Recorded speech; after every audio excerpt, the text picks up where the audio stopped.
los cielos y de la tierra. Tú eres increado, Señor eterno. Y ese Dios eterno es personal. Y te damos gracias, Señor. Porque es un Dios que también nos habla, Señor. Nos habla de una manera muy clara por tu palabra. Queremos escucharla en el día de hoy. En el nombre de Jesús. Amén. Amén. Y amén. Y conmigo Mateo, capítulo 2, versículos del 45 y 47.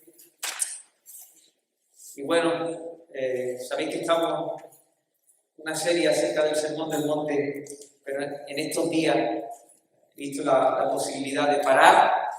Sabéis que desde este domingo hasta el domingo siguiente, pues en este mundo que se celebra, que sea un mundo religioso o incluso secular, pero que de alguna manera u otra también ellos recuerdan algo acerca de Jesús, aunque sea algo. Y aunque el Evangelio es algo que tenemos que recordar todos los días, yo no quiero desaprovechar la oportunidad para estos dos domingos, tanto este domingo como el siguiente, recordar por un lado la pasión de Jesús y por otro lado la resurrección de Jesús. Amén. Lo tenéis, Mateo capítulo 2, versículo del 45 al 47. Durante un tiempo atrás, ¿no?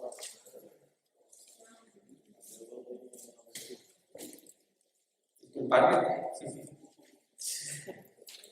Perdón. 27. Mateo 27. Mateo 27. Mateo 27 del 45 al 47. Ahora sí, ¿no? Caso de infracción.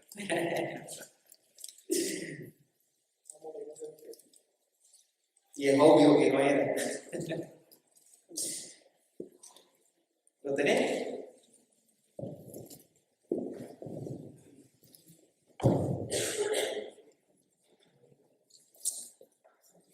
Ahora sí, ¿no? Del 45, capítulo 27, versículo 47, perdón, versículo 45 dice: y desde la hora sexta hubo tinieblas sobre toda la tierra hasta la hora novena. Cerca de la hora novena Jesús clamó a gran voz diciendo: Elí, Elí, lama sabactani. Esto es: Dios mío, ¿por qué me ha desamparado? Hasta ahí.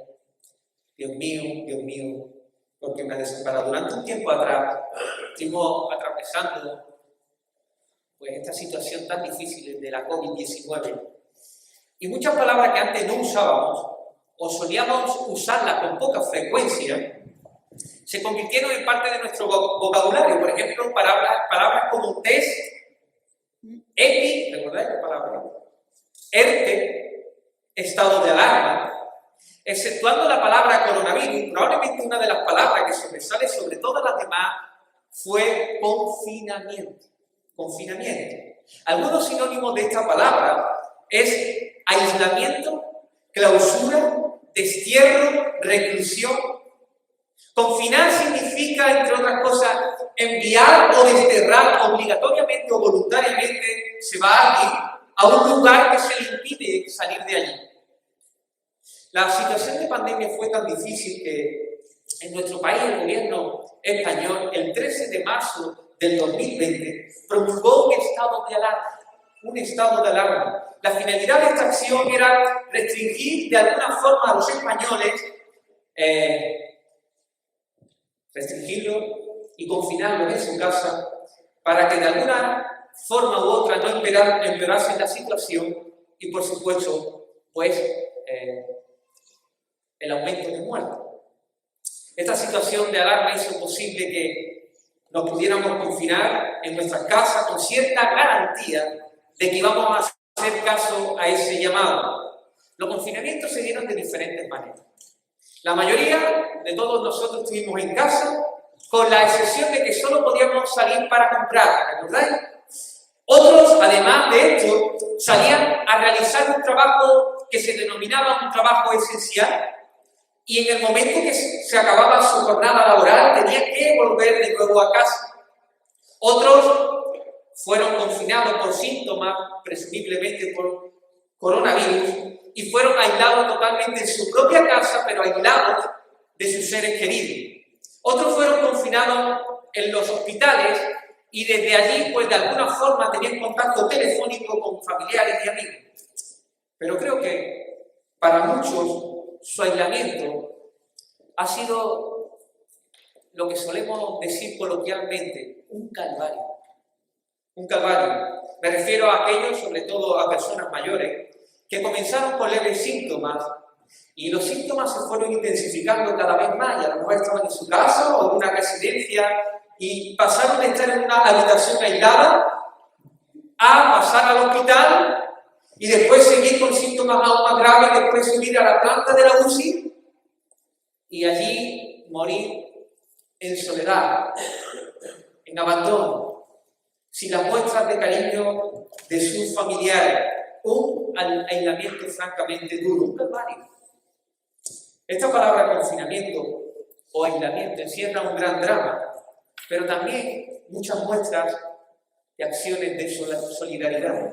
En este día quiero tomar estas palabras que hemos leído de Jesús, porque es allí donde nos muestra el aislamiento voluntario más duro que alguien ha podido experimentar.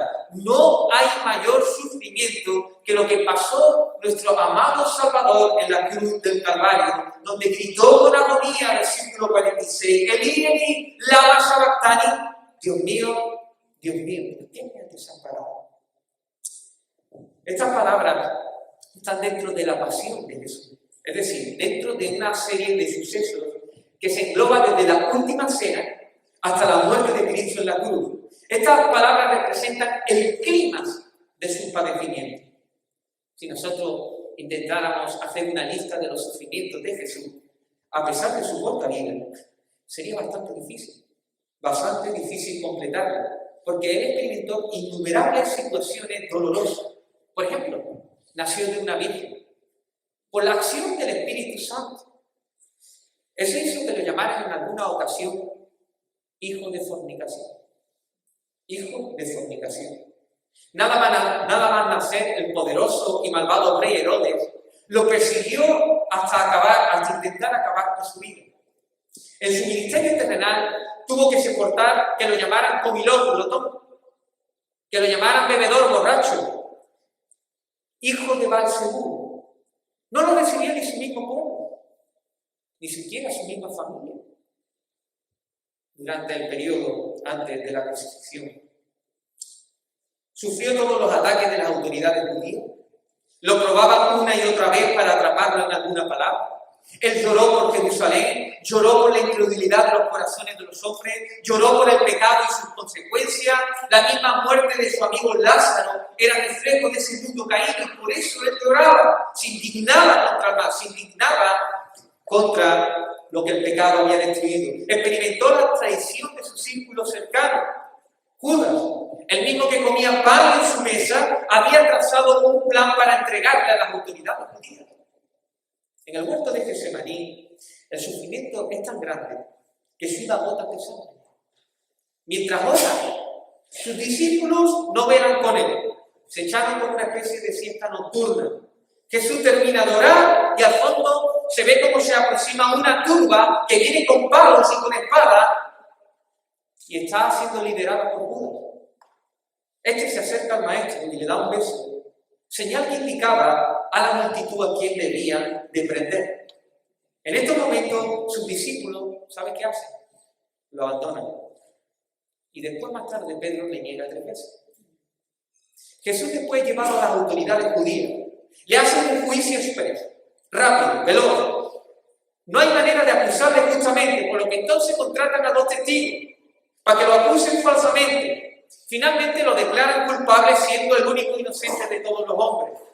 Tras esto, ¿saben qué es lo que pasa? Lo trasladan hacia el lugar donde estaba Pilato. Entonces Pilato lo manda a Herodes. Entonces Herodes lo manda a Pilato. Y así va, de mano en mano, como si fuera una pestada.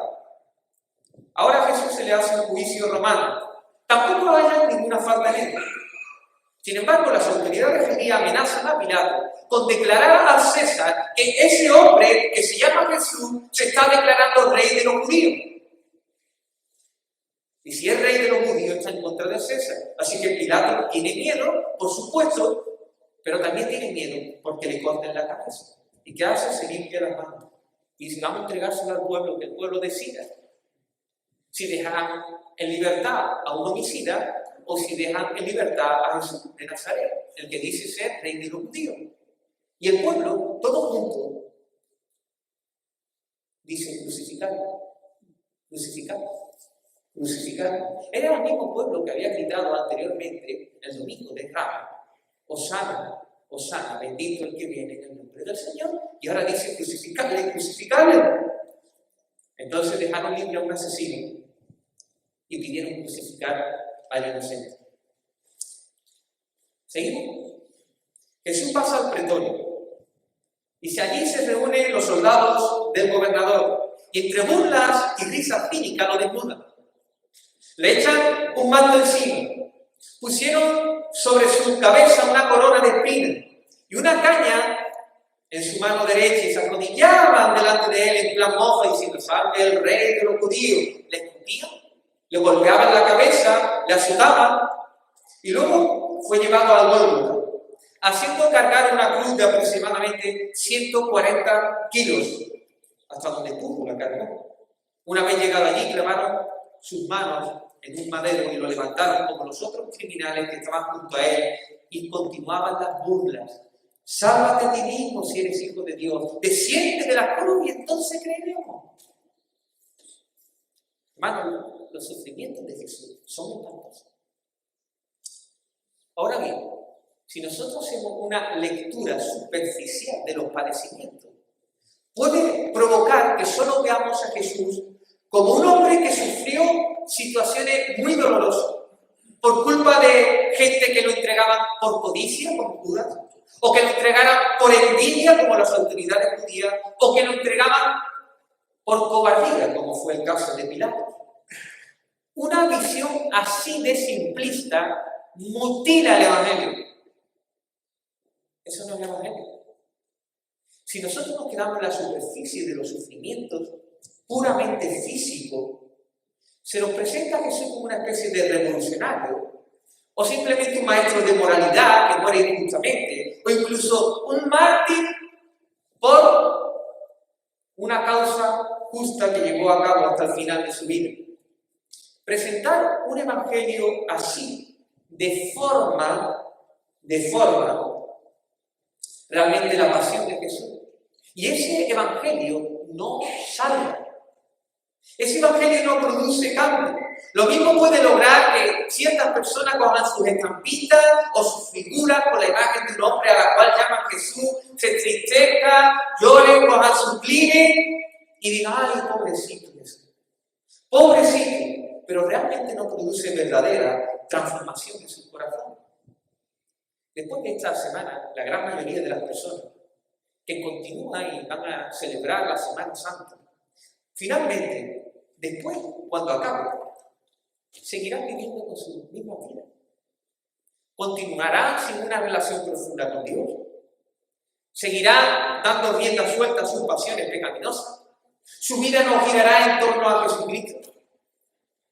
Por lo tanto, necesitamos comprender las siguientes palabras que dice Jesús en este texto: Elí, Elí, lama sabactani, Dios mío, ¿por qué me has desamparado?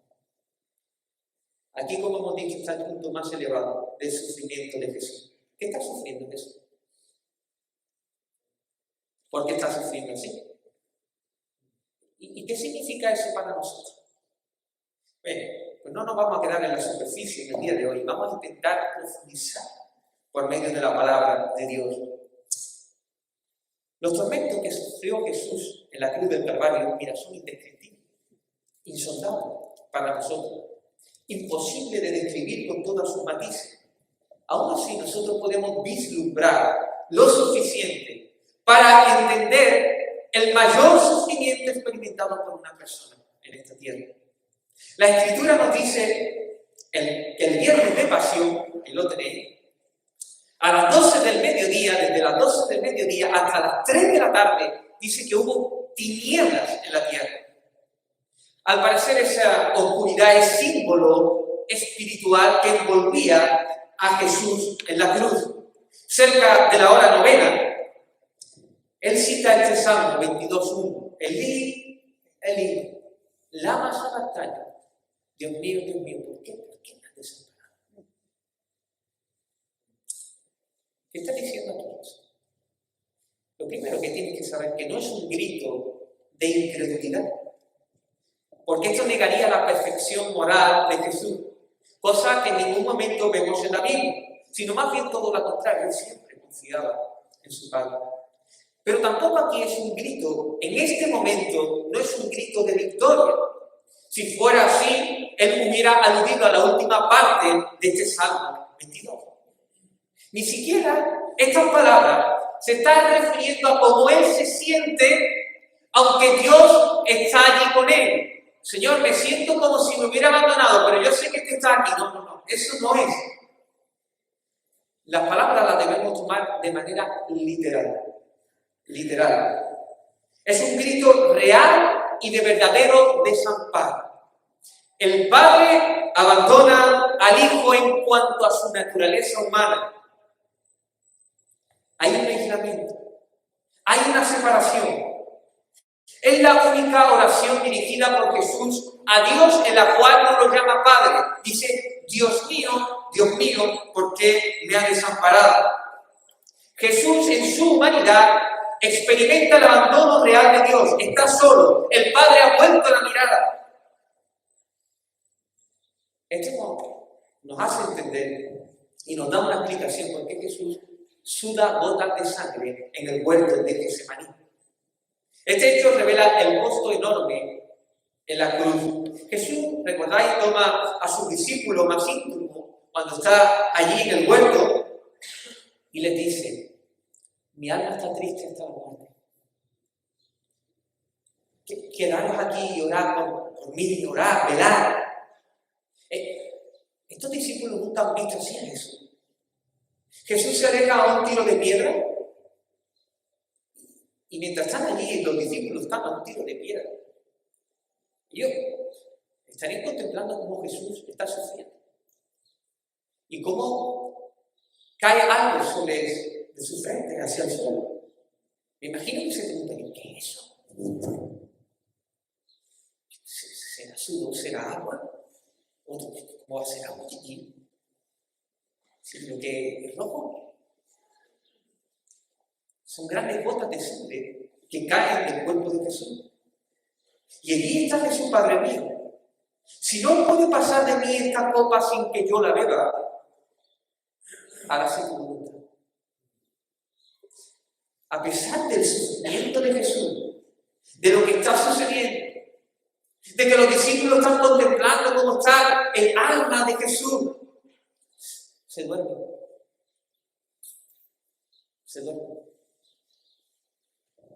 ¿Qué le pasa a Jesús? ¿Por qué Jesús sufre así? Jesús está mirando la prueba que tiene por delante. A esta prueba se le llama amarga copa. No es el sufrimiento físico lo que teme Jesús, ni su tortura, ni su traición, ni la negación de Pedro. Así fue toda su vida ministerial. Fíjate lo que dice John Stott. Me resulta ridículo suponer que ahora Jesús le tenía miedo al dolor, los insultos y la muerte. Sócrates, ¿sabéis quién es Sócrates? Un filósofo Sócrates. En la celda de la cárcel de Atenas, tomó su copa de cicuta, era un veneno, y tomó su copa de cicuta sin temblar. Levantó la copa con sus labios, con alegría y serenidad, y bebió hasta la última gota. Murió sin temor alguno, sin pena ni protesta. ¿Fue acaso Sócrates más valiente que Jesús? ¿O será más bien que sus copas están llenas de venenos diferentes?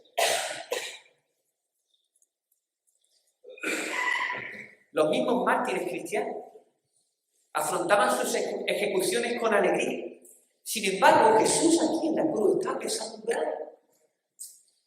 La amarga copa se refiere a la ira de Dios. La ira de Dios. En ese momento Jesús grita de agonía y dice, Dios mío, ¿por qué me has desamparado? Jesús está tomando hasta la última gota de esa copa. Imagina por un momento, he visto en alguna ocasión sea por televisión, aunque sea, una presa de agua. Es una presa que está allí bien arriba, donde sostiene y aguanta el agua.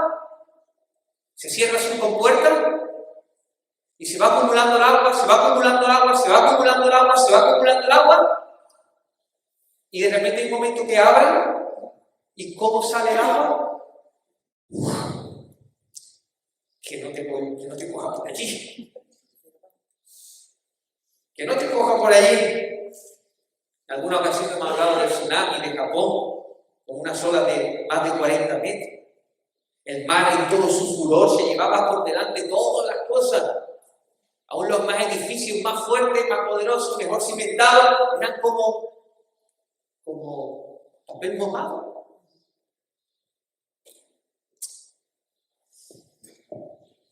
La paciencia de Dios ha ido soportando a pecadores cuyas vidas eran fruto continuo de innumerables pecados tras pecado. Y su paciencia sostenía. Pero hay un momento que la puerta se abre y se manifiesta la justicia divina. Esta justicia se manifiesta a través de lo que se dice o se denomina ira santa. La ira de Dios no es la ira pecaminosa que nosotros tenemos, no tiene nada que ver, es una expresión del amor por la santidad, por la verdad, por la justicia. Si nosotros no nos indignamos de que un niño sea abusado, nosotros no tenemos amor. Dios se indigna santamente contra el pecado y debe castigar al pecado. Jesús está en la cruz y lo que está experimentando es la presa abierta, el tsunami. Está tomando la última gota amarga de la copa de la ira de Dios. Jesús está colgado en un madero. El dolor físico es descomunal. También el dolor emocional es terrible. Pero llega a las 12 del mediodía. El cielo se oscurece de repente. Las tinieblas comienzan a cubrir todo. Y llegó la hora. Está preparado porque Dios lo ha fortalecido en Getsemaní. Pero eso no quita el indescriptible dolor que va a sufrir. Así como en las tinieblas significa en las Escrituras separación de Dios, el Cristo lo va a experimentar en sus propias carnes. Jesús en su humanidad, a esa hora, deja de apreciar la manifiesta presencia de Dios. Piensa. Jesús está en la cruz, no está en el infierno, pero lo está experimentando en toda su proporción. El infierno es la exclusión de la manifiesta presencia de Dios. El Padre lo abandona.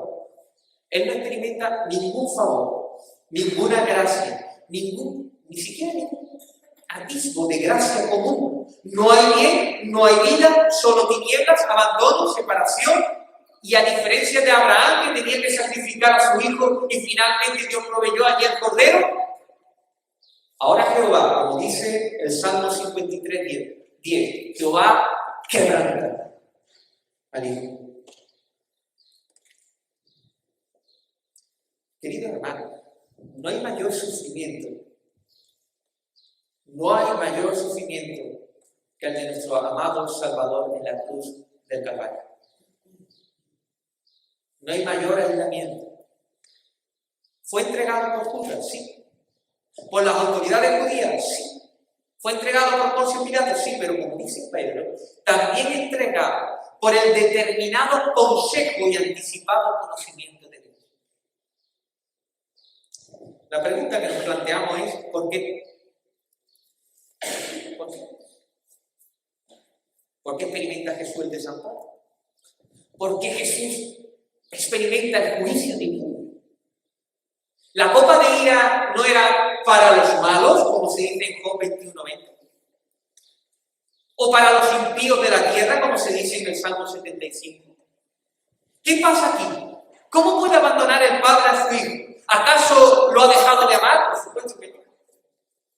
¿Acaso no aman los familiares o amaron los familiares a sus padres o abuelos que estaban en la UCI y murieron en soledad allí? ¿No lo amaban? La enfermedad que tenía esos pacientes le hacía imprescindible que estuvieran aislados. Esto es una ilustración muy débil, pero bueno, puede hacer entender una cosa. En la cruz del Calvario, Jesús está cargando el pecado de su pueblo. Primera de Pedro 2:24 nos dice: quien llevó él mismo nuestros pecados en su cuerpo sobre el madero. En 2 de Corintios 5:21 dice: al que no conoció pecado, por nosotros el Padre lo hizo pecado. Jesús en la cruz está cargando nuestros pecados. Nuestros pecados. Está tomando el lugar de un pueblo de pecadores. Él es el Cordero Pascual, el sustituto perfecto.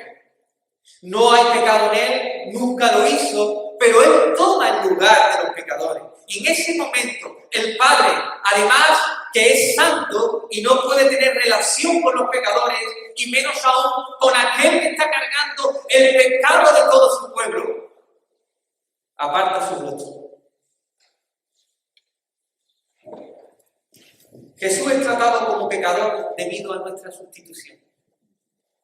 Ha ocupado nuestro lugar. Por tanto, los ojos de Dios son demasiado limpios. Las manos en este momento de Jesús es como si estuvieran manchadas con todos los tipos de pecados que nosotros cometimos. Los ojos del Padre son demasiado limpios para ver el mal. Él es infinitamente puro para relacionarse con el que tiene manos sucias, con el de corazón impuro, con el que ha elevado en su casa su alma a cosas vanas, el que ha jurado con engaño. Pero si Jesús no hizo nada. Pero en ese momento está cargando cada uno de nuestros pecados en la cruz del Calvario. Juraste con engaño. Has elevado una cosa vana. Él lo está llevando en tu lugar y en mi lugar, en la cruz del Calvario. Amén. Por eso Jesús está experimentando este aislamiento. Él no puede subir al monte en ese momento. En ese momento no puede subir al monte. Porque está tomando nuestro lugar. En el monte estaba la bendición de Dios, dice el Salmo 24. Pero hay otra razón por la que Jesús es tratado así por Dios. Jesús no es solo nuestro sustituto, sino también nuestro chivo expiatorio.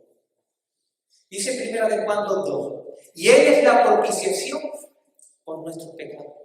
La propiciación por nuestros pecados. El pueblo de Israel, si recordáis, en su última noche en Egipto, iba a venir el juicio de Dios sobre toda aquella tierra.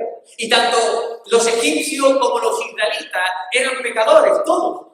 Sin embargo, Dios le dijo a los israelitas y a aquellos egipcios que quisieran y escucharan: mira, si queréis libraros del juicio divino, coged un cordero sin pecado, un cordero limpio, sin defecto, quiere decir que no estuviera cojo, que no, buen corderito, inmolarlo, sacrificarlo, y con la sangre untar los dinteles de la puerta de las casas. Y cuando pase el ángel de la muerte, dice que cuando vea los dinteles de la puerta pintados, pasará de largo. Eso es Pascua. Pasar por alto. Tuvo que haber un cordero ahí, un sustituto. Pero no somos sustitutos.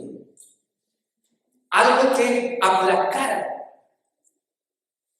la ira de Dios, algo que satisfaciera la justicia de Dios. Después recordamos cómo Dios decidió habitar en medio de su pueblo, por medio de un tabernáculo, ¿recordáis? Pero había un problema, como un Dios santo iba a habitar en medio de un pueblo de pecadores. Entonces, ¿qué? Se hizo, ¿qué? Pues los rituales de los sacrificios. Dios había establecido una manera de cómo Él podía habitar en medio de su pueblo. Y esa era la forma de cómo Dios de alguna manera podía tener relación con su pueblo. ¿Cómo? Pues una vez al año el sumo sacerdote tenía que coger uno de los dos corderos, sacrificarlo y llegar al lugar santísimo, entrar, que solo podía entrar una vez al año, y echar la sangre sobre el propiciatorio del arca que estaba allí, con una tapa. Se echaba allí la sangre y de esa manera era la forma de aplacar ahí la ira santa de Dios. La cuestión es que había un defecto en esto, porque el pecado era una forma de que se cubría, pero no se quitaba. Hace falta algo más. Tanto el cordero de Egipto, de la Pascua, como el cordero de la expiación una vez al año, simboliza o apunta al cordero que quita el pecado del mundo, que es Jesús. Es Jesús. Dios es un Dios justo. Y Él no puede tener por inocente al pecador. Por eso Jesús toma ese lugar. Se hace pecado, se hace maldición, porque dice que todo el que es colgado en un madero es maldito. Y como dice la Escritura, la paga del pecado es la muerte. Y por tanto Cristo, en la cruz del Calvario, porque está tomando el lugar de los pecadores, recibe el golpe para satisfacer la justicia divina. Amados hermanos, queridos amigos que estéis aquí, los sufrimientos de Cristo son físicos, son terribles, pero lo peor que Jesús sufrió en la cruz del Calvario fue el aislamiento del Padre. No cabe duda,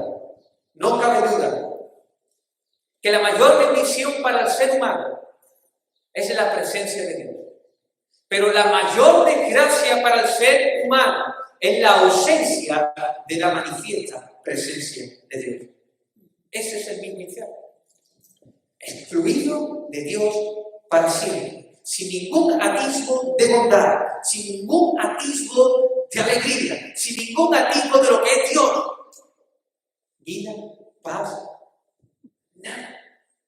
Hay gente que dice, este mundo es un infierno, o mi situación que estoy pasando es un infierno. Ha salido el sol hoy, estás experimentando bondad de Dios. Pero habrá un momento que si no te rindes delante de Dios, no vas a experimentar absolutamente nada. Nada. Experimentamos bondad. Pablo decía que Dios daba alegría al corazón de los hombres. Si experimentas algo de alegría, porque Dios te lo permite.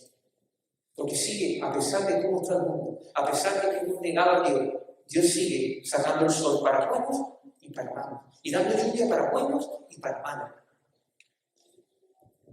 Queridos, la mayor bendición para el ser humano es la presencia de Dios, es vivir cercano a Él, y la mayor maldición es la ausencia de la presencia de Dios. Y Jesús en la cruz del Calvario está experimentando esto, la ausencia de Dios. Dios mío, ¿por qué me has desamparado? El Padre aparta la mirada, ejecuta el golpe, porque Cristo se entrega voluntariamente, por un pueblo de pecadores. Y Él recibe el castigo que debía recibir nosotros como pecadores. Él obtuvo el perdón de pecado para nosotros. Él satisfizo la justicia divina. Jesús no es un revolucionario. Jesús no es un mártir. Jesús no es un simple maestro de moralidad. Jesús es el Salvador. Él es el Redentor. Este es el Evangelio que salva, el que transforma. El Evangelio que es poder de Dios para salvación. Que el justo murió por los injustos para llevarnos a Dios. Bendito sea nuestro único y suficiente Salvador. No hay otra manera de salvarnos. Tú quieres venir aquí, gloria a Dios, pero esto no te salva. Ni tus ofrendas, ni tus oraciones, ni tu penitencia, ni ir detrás de un paso. Que no. El único que salva es Jesús de Nazaret. Amén. El cual se entregó en rescate por muchos. Queridos, este es Jesús que nosotros predicamos aquí en este día. Amén. Y que necesitamos seguir predicando. A Jesús de Nazaret. Dios hecho hombre, que vino y vivió una vida perfecta que tú y yo no podíamos vivir. Y que tomó nuestro lugar en sustitución nuestra. Que murió en el lugar que teníamos que morir nosotros. Amén. Quiero concluir diciéndote algunas cosas que nos revela este aislamiento de Jesús en la cruz. Primero, algo que nos revela. Cuando tú miras a la cruz, te das cuenta cuán terrible y horrible son tus pecados. La cruz nos muestra la gravedad del pecado. Como dice Stott, en última instancia, lo que entregó a Cristo a la cruz no fue la codicia de Judas, ni la envidia de los sacerdotes, ni la vacilante cobardía de Pilato. Fue nuestra codicia, nuestra envidia, nuestra cobardía, además de otros pecados. Y fue la decisión voluntaria de Cristo de aceptar el castigo de nuestros pecados, por amor y por pura misericordia, para de este modo anularlos para siempre. Queridos, cuando nosotros enfrentamos a la cruz con sinceridad, nos hace sentir vergüenza. Nuestros pecados son muchos. Nuestras maldades son más oscuras de lo que pensamos y son más graves de lo que estimamos. Todos hemos pecado. Todos hemos pecado contra un Dios santo. Todos hemos pecado contra su ungido. La esencia del pecado, mira, lo que hay detrás de cada pecado que nosotros cometemos es intentar eliminar a Dios, quitar a Dios del medio. En esa cruz, nosotros también estábamos crucificando al Hijo de Dios. Cada vez que pecamos, esa es la esencia del pecado. En segundo lugar, es tan grave nuestra maldad, es tan grave que solo hay dos opciones. O pagas tú por el pecado que has cometido y Dios te tiene que echar al infierno de fuego por toda la eternidad, o asume que Jesús está en la cruz en sustitución tuya y que Él está pagando tus pecados. No hay otro. No hay otro. Por eso, de tal manera, amó Dios al mundo, que ha entregado a su Hijo unigénito, para todo aquel que en Él cree, no se pierda, mas tenga vida eterna. Amén. No hay otra solución. O tú dices, bueno, rechazo a Jesús, excluido de la presencia de Dios para siempre. Yo allá con mis pecados, yo soy bueno, yo mira todas las cosas bien que he hecho. Allá tú, solo con un pecado. El Señor echó a Adán y a Eva de la presencia suya, porque Él es santo.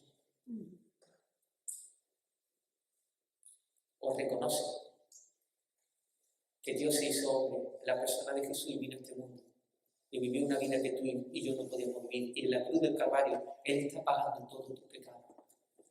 Amén. No hay otro. No hay otro. Muchas personas dicen, ¿dónde está Dios en el sufrimiento? ¿Escuchamos? ¿Es fácil? Mira la cruz. ¿Que dónde está Dios? Mira la cruz. No hay nadie más comprometido con el dolor de la sociedad que Dios mismo.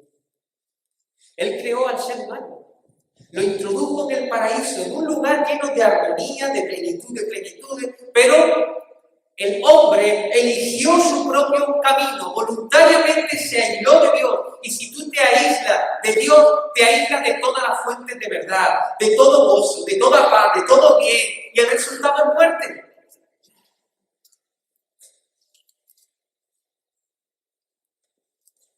¿Dónde está Dios? A Dios no le hacemos falta a nosotros. Él está satisfecho en sí mismo, Él encuentra en Él todo lo que Él necesita. Su felicidad, su gozo está en Él mismo. La Trinidad de Dios. Pero Él fue movido a misericordia. Y a pesar de que nosotros le habíamos dado la espalda, Él vino a buscar a los que eran suyos. No tenían por qué hacerlo. No tenían por qué hacerlo. Pero su amor incondicional lo movió. Mira, si en Adán todos pecamos, y en Adán merecemos todo el infierno, en Cristo es como si todos hubiéramos obedecido perfectamente la ley de Dios. Y si nos otorga vida eterna. O estás en Cristo, o sigues en Adán, en tu naturaleza pecaminosa. Si estamos en Cristo, podremos tener una relación íntima, personal y constantemente apasionada con el Dios Trino. Amén. ¿Que dónde está Dios en medio de la guerra? ¿Que dónde está Dios en medio de una pérdida familiar? ¿Que dónde está Dios en medio de tu enfermedad? ¿Que dónde está Dios en medio de todos los sufrimientos del mundo? En la cruz del Calvario, implicado como nadie en el sufrimiento, para quitar de una vez el pecado, para derrotar a Satanás y para terminar con la muerte de una vez para todos. Allí está Dios en Cristo reconciliando al mundo. Lo que el mundo hizo, lo que el hombre hizo, lo que el pecado trajo, Cristo ha venido a restaurarlo. Eso es lo que está haciendo Cristo en la cruz. Jesús está sufriendo tu aislamiento, el que tú deberías pasar durante toda la eternidad, para que tú disfrutes de la compañía de Dios para siempre. Jesús está tomando la última gota de la ira de Dios, para que tu copa ahora esté llena de bendiciones de Dios. Allí recibe tu castigo, para que tú recibas sus méritos, lo que Él merece. Al tercer día el Padre lo levantó de los muertos. ¿Sabes por qué? Porque la muerte no lo podía retener. Y salió en victoria. Y eso significa que hay perdón de pecado para todos aquellos que creen en Jesús, que se arrepienten y vienen. ¿Dónde está Dios? ¿Dónde está Dios? Jesús está sentado a la diestra del Padre. ¿Y sabes por qué no ha venido todavía? Lo mismo porque tú aún todavía no eres creyente. Hay gente que dice, ¿por qué no acaba Dios con la maldad? Ten cuidado, porque lo mismo tiene que acabar contigo. Tú estás siendo paciente para que tú vengas al arrepentimiento y creas en Él. Pero un día la presa, como hemos dicho, se va a abrir. Y entonces Cristo juzgará a este mundo y quitará para siempre el pecado. Y vendrá cielo nuevo y tierra nueva, donde habrá justicia, paz, orden. ¿Dónde está Dios en el sufrimiento? En la cruz del Calvario. En la cruz del Calvario. Él vino a restaurar todo lo que nosotros habíamos destruido. Lo va a hacer. Lo va a hacer. Amén. Mi hermano, mi amigo, cuando mire los sufrimientos de Jesús, no te llenes de lástima por todo lo que pasó. Y diga, ay, Jesucito de mi vida, pobrecito de ti. Que tomes un clima y la semana siguiente, y hasta la Semana Santa que viene. Eso no es la cruz, eso no es el Evangelio. Él quiere que veamos detrás de los sufrimientos el gran amor con que nos ama. Para Él no fue una carga fastidiosa ir a la cruz. Dice que por el gozo puesto delante de Él, la sufrió. Él fue allí porque te ama y porque me ama. Y nos amó hasta el final, hasta entregar su vida. Mira, ¿sabes que todos los sufrimientos de Cristo tienen una misma melodía? Si tú ves a Cristo y ves sufrir, ¿sabes qué está diciendo esa melodía? Una, te amo, Padre. Y dos, te amo, pueblo mío. Te amo, pueblo mío. Cuando tú mires la escena de la traición de Judas, esa escena te está diciendo, te amo, Padre. Te amo, Juan. Mira los insultos, la bofetada, y suena igual. Te amo, Padre mío. Te amo, Mari. Cuando el pueblo está allí con furia diciendo crucifícale, crucifícale, suena teatro, Padre mío. Te amo a ti, Conchita, Manuela. Es la misma melodía tras melodía. Cuando estamos viendo a Jesús en la cruz del Calvario, diciendo, Dios mío, ¿por qué me has desamparado? Allí vemos el amor infinito y eterno de Dios con nosotros, diciendo, te amo a ti Luis, te amo Isaac, te amo Alfonso. Esa es la misma melodía. El amor tan grande. Es su gracia, es su favor para con nosotros. La gente dice, ¿cómo puedes vivir así? Porque Él me amó primero. Amén. Porque Él me amó primero. El Evangelio de Jesús es lo que te hace ver que Dios te amó tanto, que ahora solo tú vives para Él. Debes rendirte delante de Él. Dice 2 Corintios 5, 14, 15. Porque el amor de Cristo nos constriñe. Pensando esto, que si uno murió por todos, luego todos son muertos. Y por todos murió, para que los que viven ya no vivan para sí, mas para aquel que murió y resucitó por ella. Amén. ¿Eres hijo de Dios? ¿Confías en Él? Pues te recuerdo que su aislamiento es tu salvación. Así que adora al Señor. Dile al que está sentado en el trono y al Cordero sea la alabanza, la honra, la gloria y el poder por todos los siglos. Amén. Y a ti, querida alma que estás aquí, si te estás dando cuenta en este día lo que significa Jesús en la cruz, quiero decirte que es tu única esperanza. No hay otra esperanza. Yo no soy tu esperanza. Esta iglesia es tu esperanza. El paso que vas a ver, si vas a ver esta semana, no es tu esperanza. Jesús de Nazaret es tu única esperanza. Amén. Amén. Es tu única esperanza. La salvación es gratuita. Es gratuita.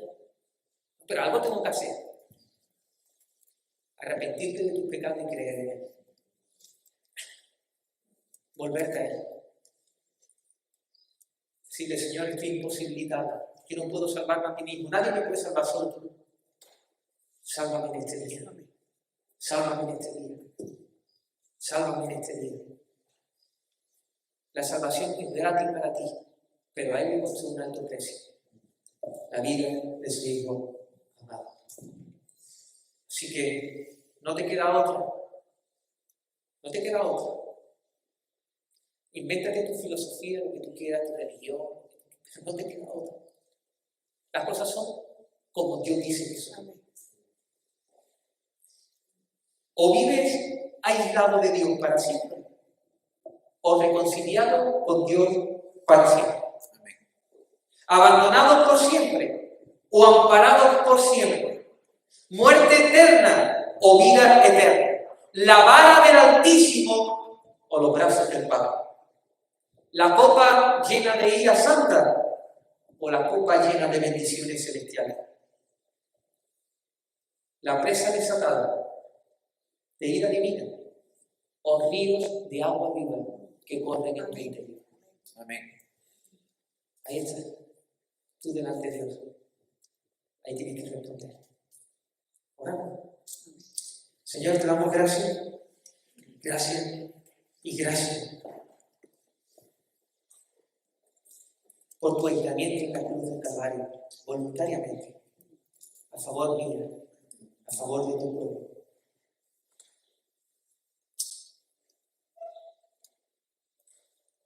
Ayúdame a reconsiderar tus palabras y que la obra de tu Espíritu, Señor, sea notoria en medio de este lugar, trayendo salvación en este día. Y también un nuevo compromiso contigo, Señor, de vivir para ti en todas las áreas de nuestra vida.